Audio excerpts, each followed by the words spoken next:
நீங்கள் பார்த்துக் கொண்டிருப்பது தமிழ்நாடு முக்கிய செய்திகள்.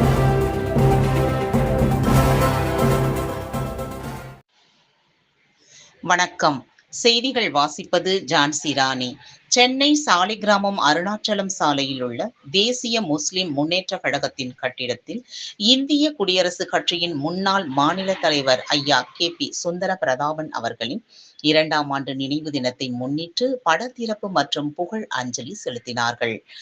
ஐயாவின் திருவுருவ படத்திற்கு மலர் தூவி மரியாதை செலுத்தியவர்கள் AK அம்பேத்கர் தாசன் அவர்கள், தளபதி மு. ராஜன் அவர்கள், பேராசிரியர் புலவர் ச. பழனிசாமி அவர்கள், வழக்கறிஞர் டி. சரவணன் அவர்கள், வழக்கறிஞர் எஸ். ரகுமான் அவர்கள், டாக்டர் MA ஜஃபார் அவர்கள், திரு சக்தி சித்தார்த்தன் அவர்கள், எம். சடகோபன் அவர்கள், KS நேசமானவன் அவர்கள் அனைவரும் ஒன்று கூடி ஐயாவின் திருவுருவ படத்திற்கு மலர் தூவி மரியாதை செலுத்தினார்கள்.